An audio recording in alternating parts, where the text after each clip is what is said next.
Hey, what's up guys, TechTine here, and I am back again with a brand new video.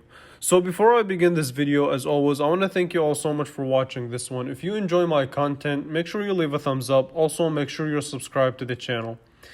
So in this video, we're going to be talking about the buyer's guide in 2021 for iPhones. So let's go ahead and get started. So first, I was looking down the list of iPhones that made sense to me, and I narrowed it down to three options, which are the iPhone SE2, the iPhone XR, or as 99% of the population calls it, the XR, and the iPhone 11. So let's talk about these three, and this will be your guide. So by the end of the video, I want to make sense out of these three iPhones. I want to give you guys what I would personally pick and give you an insight of what you should pick. Okay. So starting with the iPhone SE. So this is Apple's entry-level iPhone. So it is a $400 retail out the door.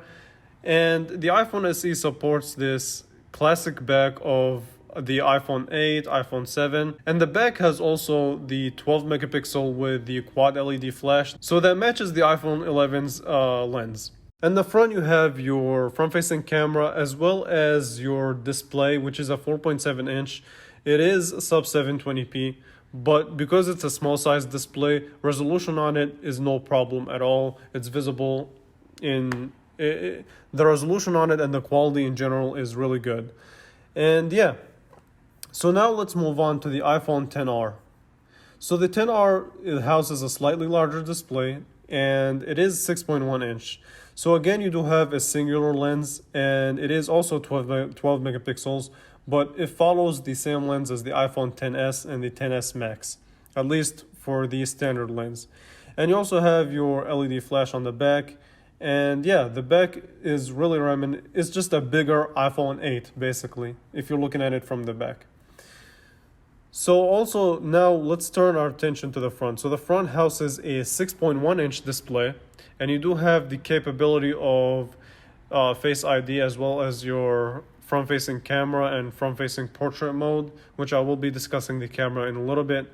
And yeah, 6.1 inch, so a larger phone than the SE, and it retails at $499 brand new.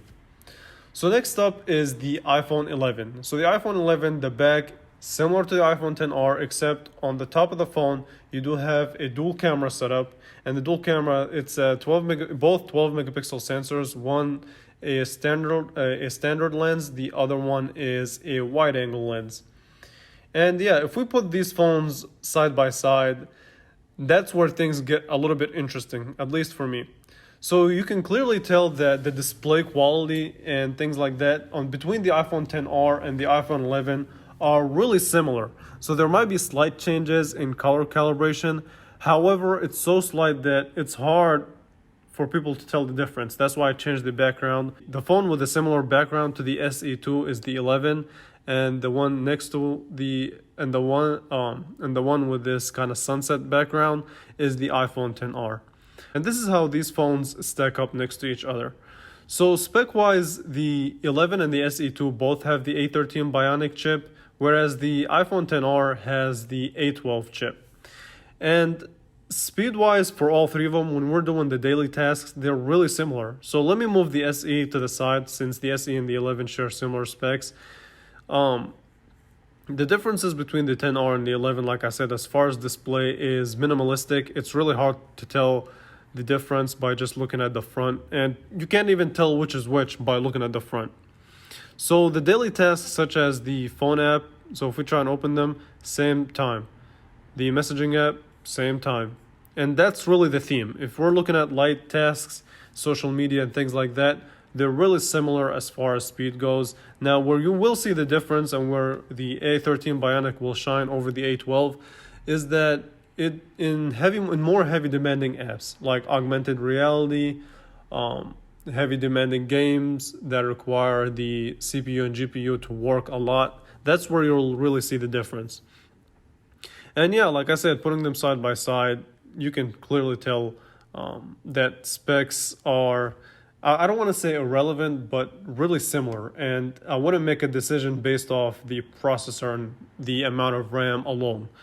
Okay, so now let's cover the cameras. So the cameras on the 11 and the 10R are both are 12 megapixels. The sensor on the 11 is slightly larger, and I'll compare pictures in a little bit, but the quality of the pictures are slightly better. And if we're squeezing the iPhone SE 2, the sensor on the SE2 as well as the 11, they're really similar. Not a lot of huge differences there. So now let's talk quickly about the camera app. So you know the deal. If you've used the iPhone, they're simplistic, straight to the point and shoot, and similar deal to the 11 and the 10R. However, the 11 does have a supported wide angle lens if you want to take wide angle shots. So the first picture was taken on the iPhone SE. And the image quality is, as you would expect, it's respectable, it's really nice, and it's really good. So if you compare it to the 10R, the both same pictures are really nice and really good. And lastly, the iPhone 11. Now, the iPhone 11 has two lenses, so this is a standard lens, and switching over to the wide angle, it just gives you more field of view.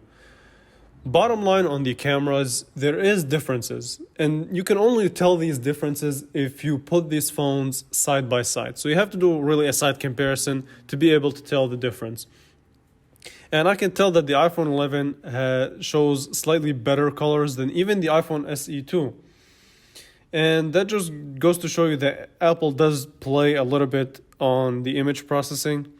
And the 10R is slightly dull as far as colors if you compare them to the 11 and the SE2.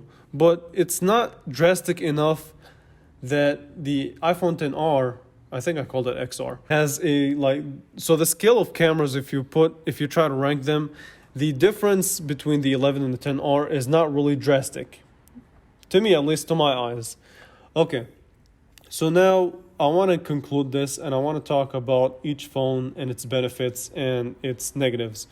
So if you're in the market for a small iPhone that costs only $400, I mean, all $400 is still a lot of money, but it's an entry-level iPhone.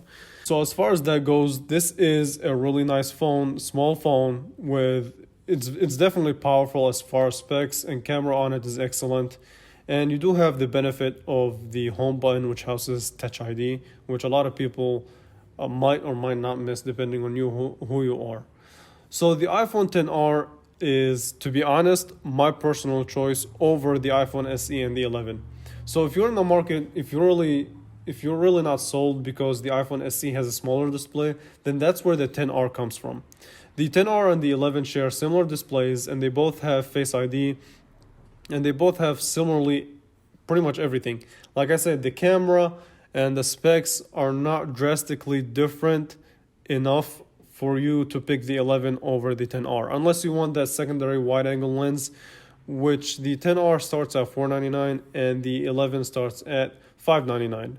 And really, the only reason I can recommend the 11 is if you want that wide angle lens and you want that slightly better image quality than the 10R, then yeah, the iPhone 11 is the way to go. But for me personally, I would choose the iPhone 10R. With that being said, I want to thank you all so much for watching this one. If you enjoyed it, as always, leave a thumbs up. It really helps me out, and make sure you subscribe to the channel. And yeah, thanks for watching, and I will catch you guys in the next video really soon. Thanks for watching.